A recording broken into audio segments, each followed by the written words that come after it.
नमस्ते दोस्तों, मैं हूँ डॉक्टर नीलम। आज मैं आपको बताने जा रही हूँ कि बीमारी चाहे कैसी भी हो, कितनी भी पुरानी हो, अगर उसका इलाज किया जाता है और उसको जड़ से ख़त्म करना होता है तो बेसिक 4 स्टेप्स होते हैं जिनको फॉलो करना बहुत ज़रूरी होता है। और ये जो 4 स्टेप्स होते हैं ये एक तरह से नींव का या बेस का काम करते हैं। जैसे कि कोई बिल्डिंग बनाई जाती है, कोई इमारत बनाते हैं तो उसकी एक नींव होती है, एक बेस होता है। अगर नींव स्ट्रांग होगी, मजबूत होगी तो बिल्डिंग भी मजबूत होती है ना? तो इसी तरह से ये जो 4 स्टेप्स हैं ये नींव का काम करते हैं, बेस का काम करते हैं। उसमें जो सबसे पहला होता है वो होता है डाइजेशन एंड एब्जॉर्प्शन, मतलब पाचन और अवशोषण। पाचन जो भी हम पूरे दिन से सुबह से लेकर शाम तक खाते हैं उसका पाचन होना बहुत ज़रूरी होता है। पाचन का मतलब होता है कि जो भी हमने सुबह से लेकर शाम तक खाया उसको इस लायक बनाना कि वो रक्त में जा सके। और ये काम करता है पेट में मौजूद HCl, मतलब तेजाब, जिसको हम आम भाषा में एसिड बोल देते हैं, या पाचन रस, एंजाइम्स होते हैं, हार्मोन्स होते हैं, इन सब की मदद से पाचन पूरा होता है और खाना, वो भोजन इस लायक बनता है कि वो रक्त में जा सके। रक्त में मतलब जो आपकी आंत होती है वो उसको एब्जॉर्ब कर सके, अवशोषण कर सके और वो रक्त में जा सके। लेकिन आपको पता है कि आजकल सब क्या करते हैं, पूरा दिन खाते रहते हैं। मतलब कि अगर आपने ऐसा भोजन खाया है जिसके पाचन में 4 या 5 घंटे का समय लगता है तो आपको 4 या 5 घंटे तक कुछ नहीं खाना चाहिए।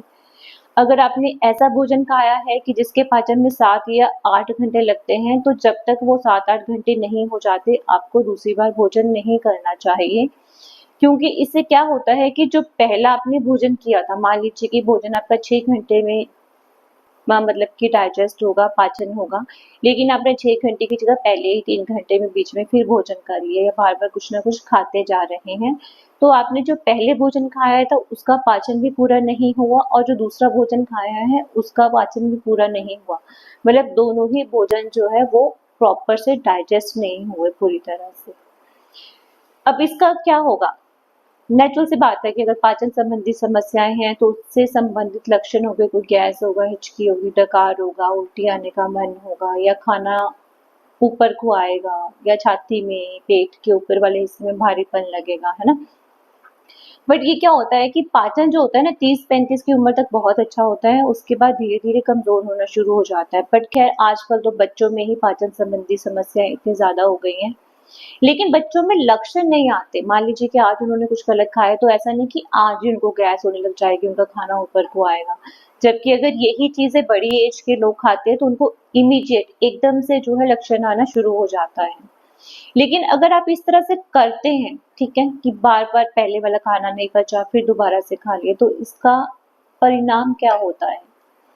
आपने कभी सोचा है जो लोग नॉनवेज खाते हैं, मतलब जो लोग मांसाहारी हैं, मांस खाते हैं, मतलब वो मांस का टुकड़ा आपके पेट में जाता है, पेट उसको पचा देता है, पूरा डाइजेस्ट कर देता है। बट आपका पेट, आपकी आंत, वो भी तो सारे उसी मांस से बने हुए हैं, तो उसका पाचन क्यों नहीं करता पेट आपका?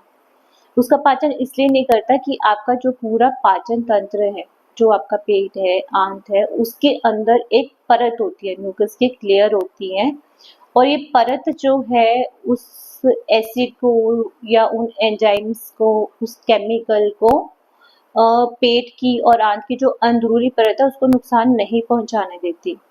लेकिन अगर आप बार-बार खाना खाते हैं और ये पाचन संबंधी समस्याएं आपको आती हैं तो उसकी वजह से क्या होता है कि ये परत जो आपका अभी रक्षा कवच बना हुआ है ना, ये परत जो है इसकी जो मतलब मोटाई होती है, मान लो आपकी जो परत है वो 1 सेंटीमीटर थिक है, उसकी थिकनेस जो है धीरे धीरे कम हो जाती है और कुछ कुछ एरिया ऐसा होता है जहाँ पर ये खत्म हो जाती है। अगर ऐसा होगा तो क्या होगा, जो पेट में तेजाब था, जो एंजाइम्स थे, जो भी खाना था, है ना, वो सारा आपके वहाँ पे सूजन कर देगा, पेट के अंदर सूजन कर देगा या अल्सर बना देगा। फिर आपको जलन होगी, दर्द होगा, मतलब ये ऐसे सिम्टम्स आने शुरू हो जाएंगे। शुरू में नहीं पता चलेगा, बाद में जाकर पता चलता है। अब ये तो हुआ पाचन, ठीक है ना। आपको अपनी डाइट को ठीक करना है तो आपका डाइजेशन इम्प्रूव होना स्टार्ट हो जाएगा धीरे धीरे। और सेकंड स्टेप आता है अवशोषण, यानी कि आंत ने जो भी आपने खाया पिया था वो पच गया, पाचन हो गया, वो अब एब्जॉर्ब होगा, अवशोषण होगा, मतलब ब्लड में जाएगा, रक्त में जाएगा, फिर लीवर में, बाकी सारे शरीर में जाएगा। अब यहाँ पर गलती क्या करते हैं, यहाँ पर लोग बोलते हैं कि पेट साफ हो गया है। पेट का साफ होना और अंदर से आंतों का साफ होना दोनों अलग चीजें हैं। ये कैसे, मैं आपको एक उदाहरण देकर समझाती हूँ। अगर आपके घर में सिंक है जिस पर आप बर्तन धोते हैं या वॉशरूम में ब्रश करते हैं, सिंक है ना, आप वो डेली आप उस पर ब्रश करते हैं या बर्तन साफ करते हैं, बट डेली उसमें से पानी तो जा रहा है, पाइप तो खुली है। लेकिन अगर आप अंदर की जो पाइप है और पाइप के अंदर के जो कॉर्नर्स हैं उसको चेक करें तो वो उसपे सारे में गंदगी जमी होती है, होता है ना ऐसा। पाइप खुली है बट उसकी जो परत है ना, वो जो कॉर्नर्स है, पूरी लेयर है, उसके अंदर चारों तरफ गंदगी जम जाती है, होता है ऐसे। और यही चीज हमारी आंतों में होता है। बीच से तो आंतें खुली हैं, आपका पेट साफ होता है, रोज आप पेट साफ के लिए जाते हैं, मल आता है आपको, लेकिन वो आंत का बीच का हिस्सा खाली होता है। लेकिन अवशोषण तो परत में होता है ना, जो साइडों पे परत होती है ना आंतों की, एब्जॉर्प्शन उस एरिया में होता है। बट वो वाला एरिया जो है वो क्लीन नहीं है, वहां पे पूरे में गंदगी जमा हो रखी है। तो आंतों का साफ होना मीन्स जो परत के ऊपर, उस लेयर के ऊपर जो गंदगी जमी है उसको साफ करना है। लेकिन वो चीज साफ नहीं होती, वो गंदगी एज इट इज पड़ी ही रहती है। अब जो चीज वहां पर परत के ऊपर होगी, आंत की जो अंदर की परत है, वो चीज खून में चली जाती है, रक्त में चली जाती है। और इवन तक जैसा कि कहा जाता है कि पेट में पाचन होता है और छोटी आंत जो है वो सोखती है, चाहे वो अच्छी चीजें हो चाहे बुरी भी सोखती है। जो भी आपकी मेडिसिन खाते हैं, जो भी केमिकल्स होते हैं, हानिकारक तत्व होते हैं, पदार्थ होते हैं, मतलब मेटल्स होते हैं, सारा कुछ रक्त में जाता है। उसके बाद जो वेस्ट है वो आपकी बड़ी आंत में इकट्ठा हो जाता है। बट अगर ज्यादा वेस्ट हो जाएगा तो बड़ी आंत में जो ब्लड वेसल्स होती है, जो रक्त होता है, वो भी उसको रक्त को अवशोषण करना शुरू कर देते हैं, मतलब वेस्ट जो है वहां से भी ब्लड के अंदर एंटर होता है। तो इस तरह से धीरे धीरे करके आपकी बॉडी में वेस्ट ज्यादा हो जाता है इकट्ठा। तो यही काम है कि इंटेस्टाइन्स को साफ करना, आंतों को साफ करना अलग चीज होती है और रोज पेट को साफ करना अलग चीज होती है। अगर आपकी गंदगी आंतों की दीवारों पर, उसकी परत पर रहेगी तो वही गंदगी आपकी रक्त में जाएगी और ये रक्त उस गंदगी को जिस ऑर्गन में डिपॉजिट करेगा, जहां पर इकट्ठा करेगा, वहां पर प्रॉब्लम हो जाएगी। किडनी में इकट्ठा करेगा, गुर्दे में तो पथरी हो जाएगी, सिस्ट हो जाएगी। अगर खून की नसों में ही इकट्ठा कर दिया तो खून की नसों में ब्लॉकेज हो जाएगी। यूट्रस में इकट्ठा कर दिया तो गांठें बन जाएंगी। वही मतलब यही गंदगी जहां जहां जमा होती है वहां वहां पर शरीर में प्रॉब्लम होना स्टार्ट हो जाती है। वहां से वो ऑर्गन वीक होना स्टार्ट हो जाएगा, कमजोर होना स्टार्ट हो जाएगा, धीरे धीरे करके आपकी बीमारियों की शुरुआत हो जाती है। तो पहला तो स्टेप था पाचन का और अवशोषण का। अब इसमें दूसरा स्टेप आता है लीवर का और मेटाबॉलिज्म का। अब ये लीवर और मेटाबॉलिज्म का क्या रोल होता है? देखो, पाचन हुआ मतलब अवशोषण भी होगा, जो भी आपने खाया पिया था, जो भी उसमें पोषक तत्व थे वो सारे ब्लड में चले गए। लेकिन अभी उन चीजों से, मतलब जो चीजें खून में गई है वो जाएंगे लीवर में, और उसमें से जो भी पोषक तत्व थे, चाहे वो विटामिन थे, मिनरल्स थे, उन सब से ना लीवर को मैन्युफैक्चरिंग करनी है। मतलब अभी तो नए सेल्स बनाने हैं, वो नए प्रोटीन्स बनाने हैं और उसको इस लाइक बनाना है कि आपके शरीर का जो सेल है उसको इस्तेमाल कर सके, उससे वो पोषक पोषक ऐसा नहीं कि आपने एप्पल खाया तो एप्पल ब्लड में चला गया, वो लीवर में चला गया, उसको ऐसे तो यूज नहीं करते ना सेल। उसको चेंज करना पड़ता है, उसको इस लाइक बनाना पड़ता है। मतलब अगर मान लीजिए किचन है, किचन में आप बहुत सारी सामान लेकर आए तो बनाना भी तो पड़ेगा, तभी तो खाएंगे, है ना। क्योंकि रॉ तो आजकल कोई खाता नहीं, लेकिन अगर रॉ भी खाएंगे तो भी उसको वॉश करना पड़ेगा, कट करना पड़ेगा, खाना पड़ेगा। मतलब कि उसको इस लाइक बनाना कि आपके शरीर के जो सेल्स हैं, जो टिश्यूज हैं, उसको इस्तेमाल कर सके, वो काम होता है लीवर का।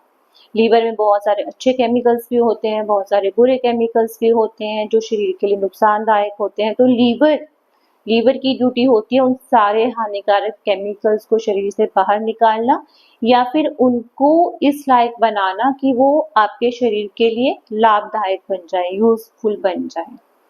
अब लीवर स्टोर हाउस भी मैंने पहले भी बताया है कि जितने भी पोषक तत्व है, जितने भी जरूरी तत्व हैं, जितने भी मिनरल्स होते हैं वो लीवर स्टोर कर लेता है। मान लीजिए कि विटामिन ए होता है, सर्दियों में कितने सारे गाजरें आती है, गाजरों का जूस पीते हैं और विटामिन ए आंखों के लिए चाहिए, तो लीवर स्टोर कर लेगा विटामिन ए। अब आप रोज तो गाजर नहीं खाएंगे, हो सकता है आप कोई पूरे दिन में ऐसी कोई चीज खाएं ना जिसमें विटामिन ए हो, बट आंखों को तो रोज चाहिए। तो आंखों को कहाँ से मिलेगा? लीवर से मिलेगा। लीवर ने स्टोर कर लिया, अभी इकट्ठा करके रखा था, जरूरत थी आंखों को दे दिया। अब इसमें लीवर का ये रोल रहता है कि एक तो लीवर जो है वो मैन्युफैक्चरिंग फैक्ट्री है, हमारे शरीर की बायोकेमिकल फैक्ट्री है। सारे केमिकल, सारे रसायन की मैन्युफैक्चरिंग, सारे हार्मोन्स और सारे नए प्रोटीन सारे लीवर बनाता है। अगर लीवर नहीं बनाएगा तो शरीर को कहाँ से मिलेगा? जब बना ही नहीं तो आगे मिलना कहाँ से? और जितनी भी नुकसानदायक चीजें हैं उसको शरीर से बाहर निकालने का काम भी लीवर करता है। अगर लीवर नहीं निकालेगा तो शरीर में वेस्ट इकट्ठा हो जाएगा। तो इसीलिए सेकंड स्टेप में हम लीवर के ऊपर फोकस करते हैं और लीवर की मेडिसिन जो है वो जरूरी देते हैं। पाचन के साथ, डाइजेशन के साथ लीवर की मेडिसिन जरूर दी जाती है, क्योंकि हर प्रॉब्लम का जो कारण है ना, बेस है, वो लीवर होता है। मेटाबॉलिज्म, मेटाबॉलिज्म का मतलब क्या है कि जो भी आपने खाया पिया ना, उसे एनर्जी चाहिए, शरीर को ऊर्जा चाहिए, उसे जो पोषक तत्व चाहिए, जो सेल को खाने के लिए भोजन चाहिए, वो सारा लीवर बनाता है। लीवर नहीं बनाएगा तो शरीर को तो कुछ मिलेगा ही नहीं, और धीरे धीरे फिर वीकनेस आना, इन्फेक्शन होना, इम्यूनिटी कम होना, वो सब होना शुरू हो जाएगा। तो सेकंड स्टेप पे फोकस किया जाता है लीवर के ऊपर। लीवर के ऊपर फोकस करना मीन्स मेटाबॉलिज्म के ऊपर फोकस करना। और थर्ड स्टेप में आता है आपका ब्लड, आपका रक्त, रक्त को साफ करना। शरीर में बीमारियां कब होती हैं? जब आपका ब्लड का पीएच लेवल बढ़ जाता है, आपका ब्लड एसिडिक हो जाता है, अम्लीय हो जाता है। जिस तरह हमारे पेट के अंदर सिस्टम होता है ना कि हाँ एसिड हो गया ज्यादा, उसको अम्लीय हो गया, क्षारीय हो गया, है ना। तो इसी तरह से ब्लड का भी पीएच लेवल होता है। अगर ब्लड ज्यादा अम्ल हो जाएगा, ब्लड में ब्लड एसिडिक हो जाएगा, तो आपकी बॉडी में प्रॉब्लम्स क्रिएट होती हैं। ब्लड के एसिडिक होने का मतलब कि ब्लड में वेस्ट ज्यादा है या वेस्ट ही है सारा, है ना, तभी तो। अब इसमें क्या होता है कि ब्लड के लिमिटेड के बेस्ट, सबको पता है, भी मैंने पहले भी बताया है कि शरीर में 5 लीटर खून होता है, वो 1 मिनट के अंदर सारे शरीर में घुस जाता है और वो गंदगी उठाता है। और मतलब कि मान लीजिए जैसे मैं बता रहा, गंदगी फेफड़ों के थ्रू निकलती है, किडनी के थ्रू निकलती है, मतलब मूत्र के थ्रू या मल के थ्रू, वो वहां तक ब्लड जो है उस गंदगी को पहुंचाता है ताकि उन ऑर्गन्स तक जो कि उसको शरीर से बाहर निकाल सके। और जो शरीर में सेल्स हैं, टिश्यूज हैं, सुबह से लेकर शाम तक काम करते हैं, उस वेस्ट को भी ब्लड उठाता है और उन ऑर्गन्स तक लेकर जाता है ताकि वो सारा शरीर से बाहर निकल सके। लेकिन शरीर में गंदगी ज्यादा है, टॉक्सिन ज्यादा है, तो ब्लड सिर्फ वेस्ट, ब्लड में तो वेस्ट ही वेस्ट घूम रहा है। जरूरी पोषक तत्व तो है ही नहीं, उसमें उठाने की क्षमता ही नहीं है। तो क्या होगा? जितना गंदा शरीर होगा, जितना अशुद्ध शरीर होगा, उतनी ही शरीर की रोगों से प्रतिरोधक की क्षमता जो होती है वो कम होगी, बॉडी की इम्यूनिटी होगी। जितना साफ शरीर होगा उतनी ही इम्यूनिटी ज्यादा होगी। भाई चौथे स्टेप में हमारा इम्यूनिटी ही आता है। बट इम्यूनिटी का मतलब ये नहीं है अभी हमने मार्केट से भाई गए और जस्ट गोली ली और पानी का गिलास पिया और चलो जी बॉडी की इम्यूनिटी जो है वो बढ़ गई, ऐसा नहीं होता भाई।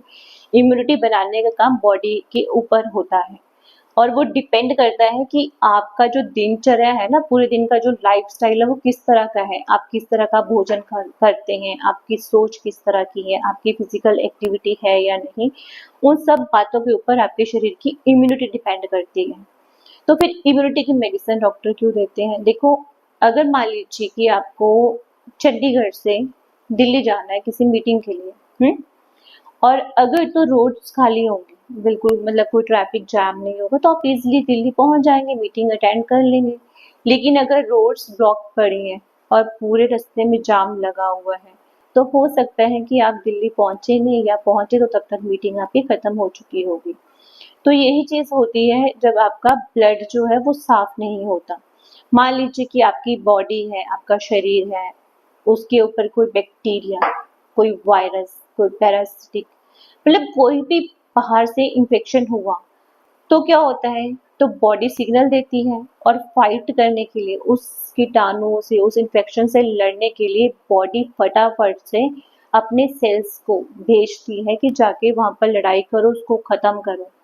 लेकिन तो ब्लड तो गंदा पड़ा भाई, पूरे रास्ते में तो जाम लगा हुआ है, बॉडी तो सिग्नल दे रही है लेकिन रास्ता ही खाली नहीं है।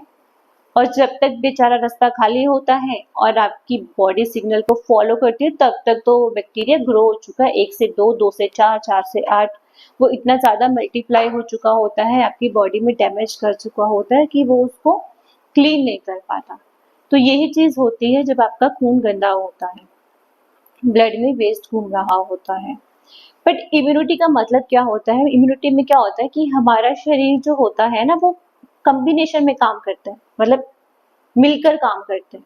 बहुत सारी ऐसी चीजें हैं, मान लीजिए कि एक चीज से शरीर के अंदर है लेकिन दूसरी नहीं है, तो वो एक भी कोई काम की नहीं है आपके शरीर में। बहुत सारे विटामिन ऐसे हैं, अगर एक चीज आपके शरीर में है, मतलब एक तत्व आपके शरीर में है लेकिन जिसके साथ मिलकर उसने काम करना है वो दूसरा है नहीं, तो वो तो किसी काम का नहीं ना। अगर ताला है लेकिन अगर ताले की चाबी नहीं है तो ताला किसी काम का नहीं है, आपको वो चाबी देनी पड़ेगी, ताले में लगानी पड़ेगी, तभी तो वो ताला काम का है ना।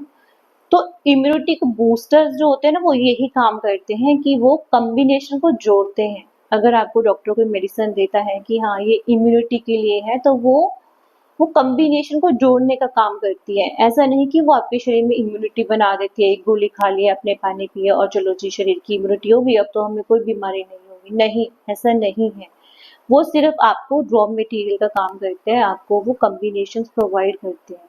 लेकिन उन कॉम्बिनेशंस को कैसे जोड़ना है और कब जरूरत है और कब शरीर को फाइट करनी है, ये सब आपकी बॉडी के ऊपर डिपेंड करता है। ये तो 4 बेसिक स्टेप्स हैं। डाइजेशन है, पाचन है, जो भी खाया पिया अच्छे से पाचन होना चाहिए, शरीर में लगना चाहिए। वो जो सारा शरीर में लगा, जो सारा खून में गया, उसको शरीर को उससे ऊर्जा भी मिलनी चाहिए, उसे पोषक तत्व मिलने चाहिए। और थर्ड, वो वहां तक पहुंचना भी चाहिए जहां जरूरत है। अब वो लीवर में है, जरूरत फेफड़ों में है, तो फेफड़ों तक पहुंचना भी तो चाहिए। अब आपके पोषक तत्व लीवर में पड़े हैं बट आपको जरूरत गुर्दे में है, तो वो गुर्दे तक पहुंचने भी तो चाहिए। तो कैसे पहुंचेंगे भाई, रक्त के थ्रू ही तो पहुंचेंगे। तो रक्त का साफ होना बहुत ज्यादा जरूरी होता है। और नंबर 4 पर आता है इम्यूनिटी भी। अगर शरीर की इम्यूनिटी ही कमजोर है तो कोई भी इन्फेक्शन बहुत जल्दी से कैच हो जाएगा ना। और यही जब इन्फेक्शन लंबे समय तक आपके शरीर में पड़ा रहता है और आपका खून लंबे समय तक गंदा रहता है, आप ध्यान ही नहीं रहते भाई, तो फिर क्या होता है, फिर एलर्जी होती है, फिर जेनेटिक प्रॉब्लम्स आती हैं, फिर ऑटो इम्यून डिसऑर्डर्स होते हैं। तो क्योंकि फैमिली हिस्ट्री, अगर हम पारिवारिक मतलब हिस्ट्री की बात करें, तो किसी किसी में पारिवारिक हिस्ट्री के हिसाब से कोई ऑर्गन वीक होता है, देन उसमें फिर स्पेशल मेडिसिन ऐड होती है। बट ये तो बेसिक स्टेप है, जो जिस कैसी भी बीमारी क्यों ना हो, इन बेसिक स्टेप्स को अगर आप फॉलो करते हैं और इसके ऊपर मेडिसिन प्रिस्क्राइब करते हैं, तो 60 to 70% प्रॉब्लम ऑटोमेटिक ठीक हो जाती है। बाकी अगर ऑर्गन्स के हिसाब से कि लंग्स है, किडनीज है, यूट्रस है या ब्रेन है, बाकी हार्ट है, उसके हिसाब से फिर क्या होता है कि सेपरेट मेडिसिन आते हैं, क्योंकि हर ऑर्गन का काम करने का तरीका अलग होता है। तो उसके बाद जो ऑर्गन से रिलेटेड प्रॉब्लम मेडिसिन होती है वो प्रिस्क्राइब की जाती है।